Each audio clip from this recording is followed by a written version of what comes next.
আসসালামু আলাইকুম প্রিয় দর্শকবৃন্দ, আশা করি আল্লাহর রহমতে ভালো আছেন। আসুন জেনে নেই খুব গুরুত্বপূর্ণ একটি টপিক নিয়ে। কার নেই কাঁধ ব্যথা? কাঁধের ব্যথা সবারই আছে। আমরা যারা ব্যথার ডাক্তার প্রায় রোগী, বিশেষ করে 25 বছরের পরের ছেলে অথবা মেয়ে এবং 25 বছর থেকে শুরু করে আপনার জীবদ্দশা পর্যন্ত প্রত্যেকেরই একটা কমন কমপ্লেইন্ট হচ্ছে কাঁধ ব্যথা।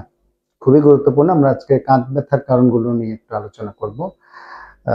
কারণ যেহেতু এটাকে আমরা বেশি ফেস করি, আমরা কারণগুলো কমন কিছু কারণ জেনে নেব, যাতে করে আমরা সেখান থেকে রেস্কিউ করতে পারি, নিজেদের প্রতিরোধ করতে পারি আমরা কাঁধ ব্যথাকে। জেনে নিই। প্রথম কথা হচ্ছে যে কাঁধ ব্যথা আমার কাঁধের ওভার ইউজের কারণে হতে পারে। আমরা যখন কাঁধের কাজ করি বেশি, দেখবেন যে অনেকে ইয়ংরা অনেক সময় হেভি ওয়েট তারা ক্যারি করে। এটা একটা বিষয় হতে পারে। যারা কিছু মানে 2 হাতকে স্ট্রেচিং করে, অর্থাৎ সামনের দিকে বেশি কাজ করে, যারা লেবার টাইপের বা খেলোয়াড়, এই ধরনের মানুষদের, এরা অল্প বয়সেও এদের হতে পারে। তারপরে আরেকটা হচ্ছে যে আমাদের মেডিকেলের ভাষায় রোটেটর কাফ ইনজুরি বলা হয়, অর্থাৎ কাঁধের কিছু মাসলস আছে, এই মাসলস গুলো কাঁধকে একটা গার্ড দেয়। এই কাঁধের গার্ড গুলো যদি ইনজুর্ড হয়, সেটিও আঘাতজনিত কারণে হতে পারে।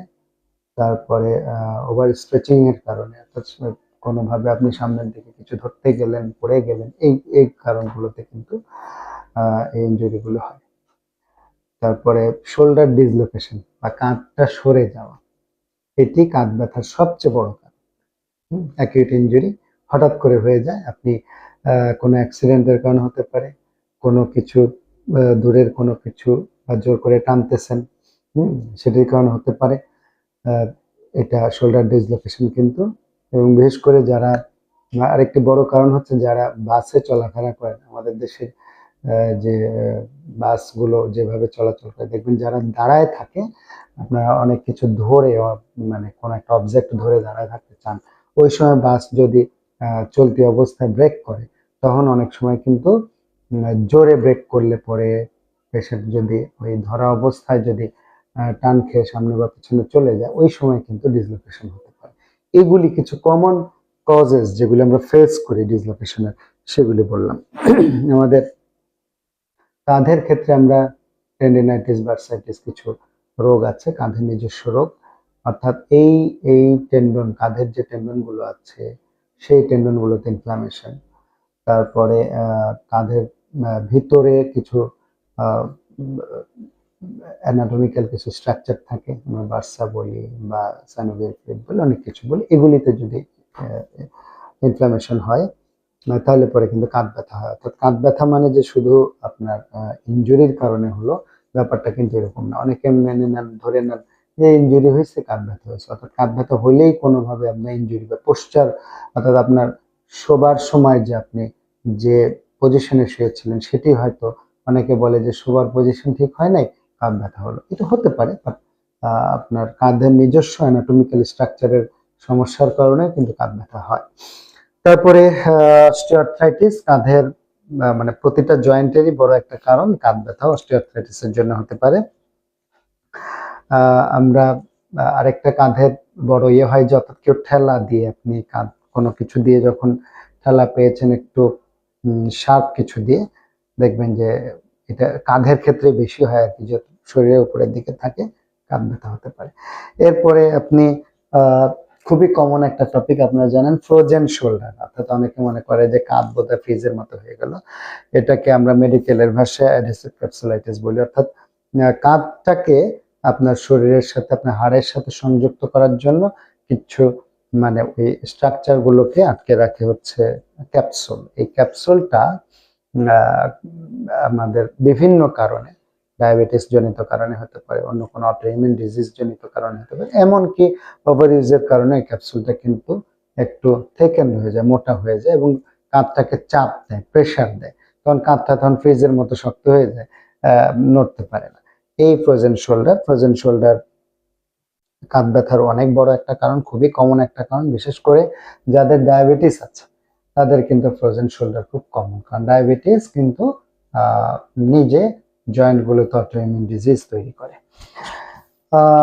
কাঁধ ব্যথার আরেকটা বড় কারণ হচ্ছে কাঁধ সংশ্লিষ্ট কিছু মাসলস আছে যেটি আপনার কাঁধ, আপনার বুক এবং আপনার পেটকে সংযুক্ত করে। এই মাসলস গুলো যদি কোনো কারণে স্প্রেন বা স্ট্রেইন হয়, অর্থাৎ টান লাগে যখন, বা মাসলস ইনজুরি হয়, অথবা আপনার পোস্টারগত আপনার শোভা বা চলাফেরার কারণে যদি সেই মাসলসে কখনো আঘাত হয়, তখন কিন্তু কাঁধ ব্যথা হয়। এরপরে কাঁধ ব্যথার আরেকটা বড় কারণ বলি, যেটি আমরা অনেকে বুঝি না, সেটি হচ্ছে আমাদের বুকের বা হার্টের সমস্যার জন্য, এমআই বলি, মাইক্রোডিয়াল ইনফার্কশন। হার্টে যখন হার্ট অ্যাটাক হয়, তখন কিন্তু হার্ট অ্যাটাকের একটা বড় সিমটম হচ্ছে যে আপনার কিন্তু কাঁধ ব্যথা হতে পারে। অনেক সময় বুকের ব্যথার তীব্রতার কারণে আমরা কাঁধ ব্যথাটাকে ফিল করি না।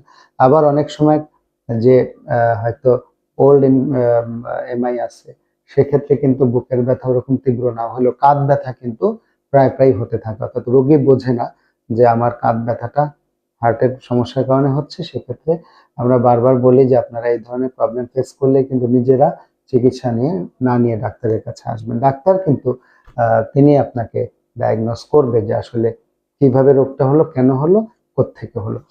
আর কাঁধ ব্যথার আরেকটা বড় কারণ আমরা বলি, সেটা হচ্ছে যে আমাদের যে সার্ভাইকাল স্পাইন, অর্থাৎ মেরুদণ্ডের শুরুর দিকের যে অংশটা আপনার ঘাড়, এই ঘাড়েরও কিন্তু যে রোগগুলো হয়, স্পন্ডাইলাইটিস বলি, স্পন্ডাইলোসিস বলি, বা নার্ভের কম্প্রেশন বলি, এগুলিতেও কিন্তু কাঁধকে সংযুক্ত করে, অর্থাৎ আপনার সার্ভাইকাল স্পাইনের প্রবলেমগুলোর কারণেও কিন্তু কাঁধ ব্যথা হয়। অর্থাৎ শোল্ডার পেইন কিন্তু শুধুমাত্র আমাদের যে কমন একটা আমাদের কনসেপশন আছে যে শোল্ডার পেইন হয় শোল্ডার ইনজুরি কারণে, না, আমরা জেনে নিলাম শোল্ডার ইনজুরি ছাড়াও আমাদের হার্টের কারণে, আমাদের সার্ভাইকাল স্পাইনের কারণে, মাসলসের কারণে, এমনকি শোল্ডার জয়েন্টের নিজস্ব অ্যানাটমিক্যাল স্ট্রাকচার গুলোর কারণে কিন্তু কাঁধ ব্যথা হয়। তো চলুন আমরা যেহেতু জানলাম, আমরা নিজেরা সচেতন হই এবং এই কাঁধ ব্যথা প্রতিরোধের ব্যাপারে, নিজেরা চলাফেরার ব্যাপারে একটু সচেতন হয়ে একটু দেখাশোনা করে চলাফেরা করি। ধন্যবাদ সবাইকে।